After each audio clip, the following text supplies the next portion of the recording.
The core contradiction of the idea that all men are created equal, and Jefferson being a slave owner, and that original sin being baked in that cake, gnaws at us still. Welcome to Watch Mojo, and today we're counting down our picks for people whose actions completely contradicted their lofty words or public image. That's the moment where McCarthy incinerates himself on national TV. Number 10. Mark Zuckerberg and Facebook. The man behind Facebook dreamt of a tool for openness and global connection. Facebook will do more to keep you safe and protect your privacy, so we can all get back to what made Facebook good in the first place. Friends. Connecting the world became his rallying cry, but behind the scenes, the world became a product for Mark Zuckerberg.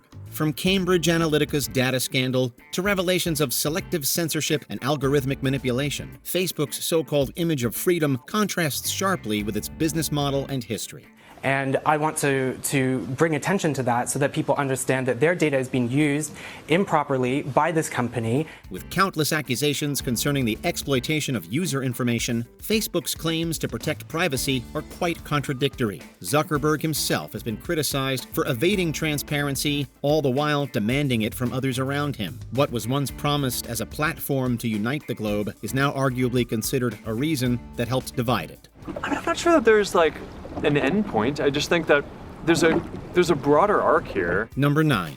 Richard Nixon. He claimed to be the champion of law and order, but Richard Nixon's presidency crumbled under the weight of his illegal activities. Yet Richard Nixon was also the only president to resign from office, forced out of the White House in abject disgrace. The breaking point of his time at the office was the Watergate scandal, revealing a network of political espionage and cover-ups orchestrated from within Nixon's own administration. The scandal placed him in a contrasting light. We have a mystery story out of Washington. 5 people have been arrested and charged with breaking into the headquarters of the Democratic National Committee in the middle of the night. While Nixon denounced corruption and dishonesty, his secret recordings and obstruction of justice exposed him as their architect. His resignation in 1974 from the presidential office marked the first ever in U.S. history. A fall of great moral consequence, Nixon, who once promised integrity, became the very symbol of deceit in American politics. Therefore, I shall resign the presidency effective at noon tomorrow. Number 8. Henry David Thoreau. This transcendentalist writer wrote about simplicity, nature, and self-reliance. Walden is antithetical to just about everything we think in the world now, you know? Voluntary poverty, simplicity, living outside the grid, living poor, and devoting your life to writing and to nature. He preached minimalist living, and yet Henry David Thoreau's life was far less rustic than his reputation suggests. Enjoying many comforts of the civilization he so often criticized, Thoreau lived in a cabin by Walden Pond, which was a walking distance from town. Thoreau, when he was out here, he didn't want to spend his time working for money so that he could purchase possessions. He was out here to get closer to nature. So he didn't have much, but he didn't want much. This was all he needed. His mother would often bring him food and wash his clothes. Thoreau essentially talked the talk, but never walked the walk. While his writings inspired generations toward introspection and environmentalism, Thoreau's self-sufficiency is philosophically rich, but personally inconsistent, proving even one of history's greatest idealists can struggle to live by their ideals. If there is one bottom line, it would have to do with the ability of not just Thoreau, but any person to kickstart your own renewal, a new beginning in life. Number 7. Elizabeth I. Hailed as a monarch of tolerance, Queen Elizabeth I's reign ushered in the English Renaissance. Queen Elizabeth I, conqueror of the Spanish Armada, Tudor defender of the Protestant faith, the headstrong virgin queen who refuses to marry.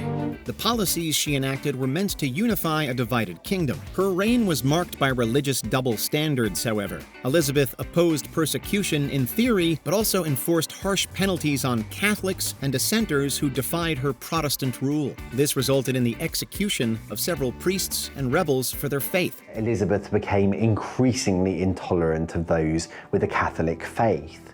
She saw them as foreign. She didn't believe that they could be trusted. And this was compounded by numerous plots against her life that were enacted by Catholics. Elizabeth's hypocrisy reflected the turbulent times that matched her reign, which was built on balancing political pragmatism with personal contradiction. The very queen who had declared once that she had, quote, no desire to make windows into men's souls, built a supposed golden age where intolerance was hidden beneath a veneer of harmony. She reigned for over 40 years, and she reigned independently. She didn't have a king, and she was very much in control of her kingdom. And I think that's her greatest legacy, really. It is her contribution to English queenship. All subsequent reigning queens have to some extent modeled themselves on Elizabeth. Number 6. George Orwell.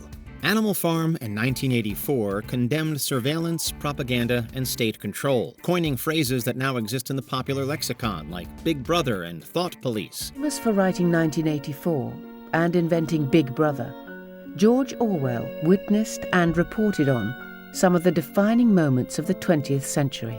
Ironically, the author of these works, George Orwell himself, participated in a campaign of ideological policing, secretly providing the British government with information on individuals he believed to be communist sympathizers. Orwell denounced totalitarian control in his fictionalized words, but aided in it in real life. To be corrupted by totalitarianism, one does not have to live in a totalitarian country.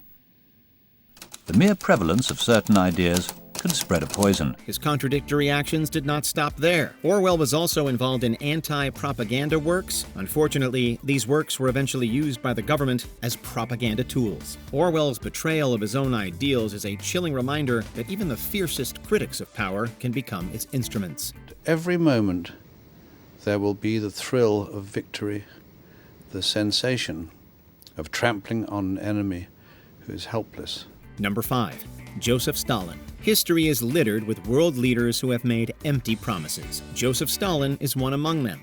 Ultimately, Stalin will be remembered as one of the bloodiest dictators in history. Stalin preached for equality, unity, and the triumph of the proletariat, but his Communist Manifesto ranks among history's darkest hypocrisies. While claiming to liberate workers, Stalin ruled with terror. Millions were imprisoned or executed during his paranoid reign. His government was one of censorship. Stalin used terror as a political weapon. And so the Great Terror is a term which is used to describe a kind of campaigns of arrests and execution. That included everyone in the country except himself. The man who initially promised freedom from oppression created a system that was defined by the same. In building what was essentially a cult of personality, Stalin ruled through fear and deception, with his hypocrisy distorting an ideology meant to empower his citizens. Dealing with someone whose sheer force of personality is at the center of the party, and he cannot be questioned. Number 4. Mother Teresa. Revered worldwide for her compassion toward the poor, Mother Teresa was a paragon of virtue. The world is calling you a living saint. How do you feel about that when people call you a saint? I have nothing to feel about it, because we are all meant to be holy, since we have been created for that. Yet behind her saintly image lay troubling contradictions. While she won a Nobel Peace Prize for her humanitarian work, her missions provided minimal medical care despite massive financial donations. Reports suggested her clinics lacked basic sanitation and adequate pain relief. If we use suffering in the right way, then it can bring us closer to God. It can purify us and sanctify us. But God has not created suffering. Suffering comes from evil that is in us. Mother Teresa believed suffering brought people closer to God, favoring a philosophy that glorified pain rather than relieving it. While her intentions may have been spiritual, her methods raised lasting ethical questions. As the world learned the truth, people questioned whether Mother Teresa was truly sincere in her efforts. Was she healing the body or simply sanctifying suffering? You cannot make them feel that they have an ability, they may even have the means to improve and change their lives. She's not bothered with that agenda. She's only bothered with the agenda of trying to rescue their souls and make them a bit better before they go on to the eternal life. Number 3. Thomas Jefferson. All men are created equal. These words, written by Thomas Jefferson in the U.S. Declaration of Independence, are considered the cornerstone of liberty. The Declaration of Independence is the most concise articulation of the idea of America and how we were different. We're a nation based on an idea, not a tribal identity. Jefferson was deeply influenced by philosopher John Locke's ideals of natural rights and freedom. Still, Jefferson failed to apply those very principles to his own life. In his estate, Jefferson himself owned over 600 enslaved people throughout his life. Jefferson is talking about all men are created equal. He's there with his wife's enslaved half-brother.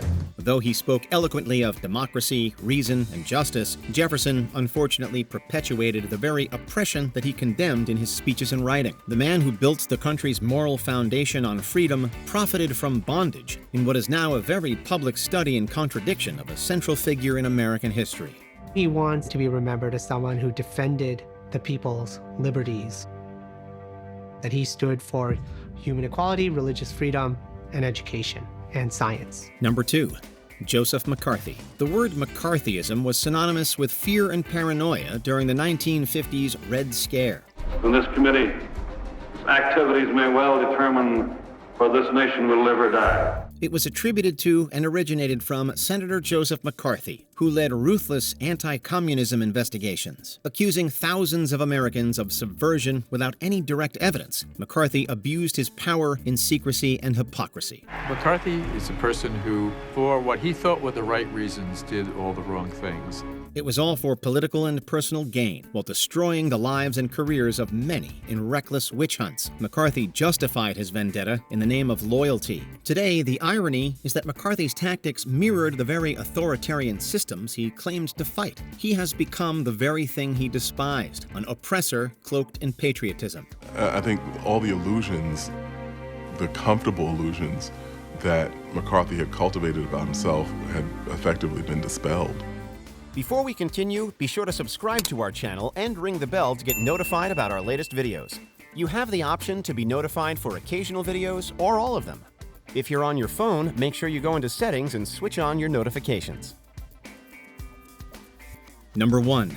Winston Churchill. Winston Churchill is hailed as the hero who stood against Nazi tyranny. To many, he was the embodiment of democracy and freedom. He might be an icon in Britain, but in India, he is seen actually as the precipitator of mass killing